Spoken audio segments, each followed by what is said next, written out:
Hello everyone, welcome to our channel Education Hotspot. So this video is for all IGNOU MA Sociology student और the first year जो आपका परसों आप लोग MSO 001 का exam देने वाले हैं.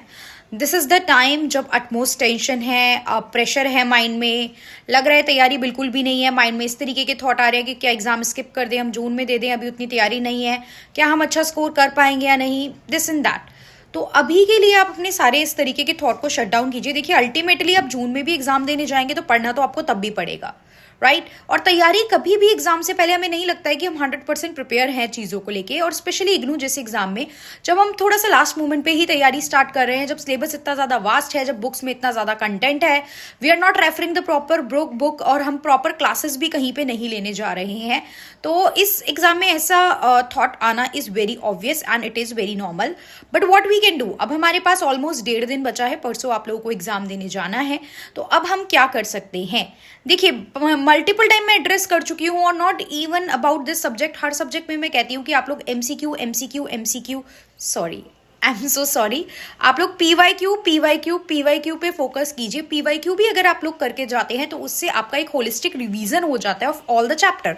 बिकॉज अगर आप चैप्टर करने जाओगे तो आपने शुरू के कुछ चैप्टर करे, मिड तक पहुंचते पहुंचते बोरियत आ गई है, चीजें क्लियर नहीं हो रही हैं, मिड छूट गया, फिर लास्ट का कर लिया, तो उससे क्लैरिटी में कमी रह जाती है.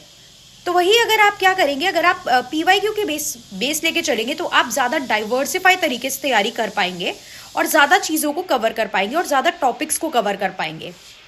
और पीवाईक्यू के regarding important topic find out करने की टेंशन आप लोगों को लेनी भी नहीं है, बिकॉज मैंने ऑलरेडी शॉर्टलिस्ट कर रखे हैं टॉपिक्स जो कि इंपॉर्टेंट हैं एंड आप कवर कर सकते हैं. प्लेलिस्ट बनी हुई है, प्लेलिस्ट में देयर आर टॉपिक. बाकी जो बच्चे पेड क्लास के स्टूडेंट है वहां पे ऑलरेडी टॉपिक कवर है. There are few important topic, जैसे कार्ल मार्क्स को लेके कोई क्वेश्चन आ सकता है तो आप कार्ल मार्क्स के सारे कंसेप्ट रिवाइज कर सकते हैं. उनका कोई भी क्वेश्चन अलग से पूछ सकता है. एमाइल दर्किंग का कंसेप्ट अलग से पूछ सकता है. मिशेल फोकर का कंसेप्ट ऑफ आर्कियोलॉजी और जेनियोलॉजी ऑफ नॉलेज से क्वेश्चन आ सकता है. सोशल स्ट्रैटिफिकेशन को लेके क्वेश्चन आ सकता है.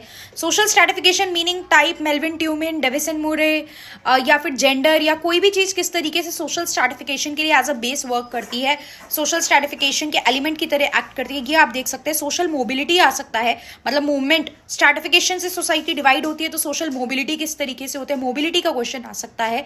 प्लस थिंकर्स रिलेटेड जितने भी क्वेश्चन होते हैं ना, वो थोड़े से आपके लिए क्या हो जाते हैं, वो थोड़े से आपके लिए कंफ्यूजिंग हो जाते हैं. तो थिंकर रिलेटेड जितने भी क्वेश्चन है आप एक बार देख के चलिए. कई बार वो उनका सोल्यूशन, उनका एक्सप्लेनेशन इतना आसान होता है, बट हम लोग बस देख के नहीं जाते हैं, इसलिए एग्जाम में हम मिस कर देते हैं. बीच में एक बार ऐसा भी पेपर आया था किसी सेशन का जिसमें 10 में से out of 7 to 8 question on the basis of thinkers थे. और अगर आप सारे थिंकर्स छोड़ के जाओगे और उनसे रिलेटेड कंसेप्ट छोड़ के जाओगे तो अगर ऐसा पेपर आ गया तो उस केस में आप टीचर्स को ब्लेम करोगे, उस केस में आप एग्जामिनर, पेपर सेटर, इन सबको ब्लेम करोगे. तो इट इज नॉट ऑलवेज की जनरल क्वेश्चन आते हैं. Yes there are many general question. आप देखोगे सिविल सोसाइटी, स्टेट किस तरीके से रिलेटेड है, सोवरेनिटी, लेजिटिमेसी, ऐसे बहुत से ईजी टू डू टॉपिक है जिनको आप एक बार पढ़ोगे, उनके पॉइंट्स माइंड में रखोगे और आप रिटेन कर सकते हो. So that is all about किस्मत. वो हमारी किस्मत की बात है, हम पढ़ के गए हैं, हमें पॉइंट्स याद हैं और इतने इजी टू डू क्वेश्चन में एग्जाम में मिल जाएं.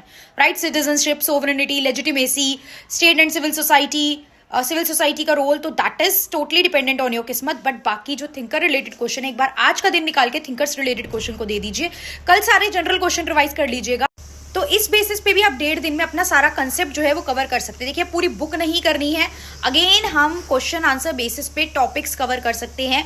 और जब आप वो टॉपिक पढ़ रहे हो तो उससे रिलेटेड और भी जो आगे पीछे के पेपर में 2-3 क्वेश्चन आए हैं, जस्ट लुक इनटू दैट और उनको भी प्रिपेयर करो. और आपको तो पेपर देखना ही नहीं है, जब मैंने वो चीज़ आपके लिए ऑलरेडी कर रखी है तो आप बस प्लेलिस्ट देख लीजिए. जो यूट्यूब पे फ्री क्लासेस देख रहे हैं वो स्टूडेंट भी प्लीज़ जो वॉच द प्रीवियस प्लेलिस्ट. अभी जो मैं रीसेंट वीडियो डाल रही हूँ वो बहुत कम है, उसके आगे आप पुरानी जो अवेलेबल प्लेलिस्ट है, क्योंकि सिलेबस चेंज नहीं होता है, मैं बार बार रिक्वेस्ट कर रही हूँ, बार बार बता रही हूँ ये चीज़. कंफ्यूजन के चक्कर में ये मत करना कि नई वीडियो का वेट कर रहे हो, पुरानी देख नहीं रहे हो. All the old videos are very very important, so do watch that video. And आपका जो पेड क्लासेस के स्टूडेंट है उनके पास पेड क्लासेस में भी काफी कंटेंट है, यूट्यूब पे भी काफी कंटेंट है, डू वॉच दैट. किसी क्वेश्चन में कंफ्यूजन आ रही है, कुछ भी प्रॉब्लम आ रहा है, कुछ टॉपिक समझ नहीं आ रहा है, do let me know, I will try कि मैं उसको एक्सप्लेन करूँ. जो भी स्टूडेंट का डाउट आएगा मैं शॉर्ट वीडियोस के थ्रू अभी उसको एक्सप्लेन कर दूंगी. बहुत लंबी कहानियां अब एग्जाम से पहले नहीं हम गाएंगे क्योंकि वो पुरानी वीडियो फॉर्मेट में अवेलेबल है. तो मैं मान के चल रही हूँ आप वो सब देख चुके होंगे. आंसर राइटिंग कैसे करनी है, कैसे लिखना है, वो सब मैं बता चुकी हूँ. उस सब के लिए सबसे पहला स्टेप है पढ़ो और चीजें माइंड में रिटेन रखो. अगर ये 2 स्टेप फॉलो नहीं करोगे तो तीसरा स्टेप एग्जाम में पहुंच के आंसर लिखना इज या will be very difficult for you. So firstly पढ़िए, कंटेंट देखिए, नोट्स को रीड कीजिए और अपने माइंड में पॉइंट रखिए. दिस इज द बेसिक फंडा. All the very best. पढ़ते रहिए, जो भी डाउट है उसको टाइमली मेरे पास रखिए एंड हम क्लियर करते हैं. या टाइम कम है लेकिन ऐसा भी नहीं है कि खत्म नहीं किया जा सकता. आप मास्टर के स्टूडेंट हो, यहाँ तक पहुंचो, काफी कुछ पढ़ के पहुंचे हो. लास्ट मोमेंट पे इंपॉर्टेंट चीजें भी रिवाइज करोगे, then you will be able to score pretty good in your examination. So all the very best to all of you.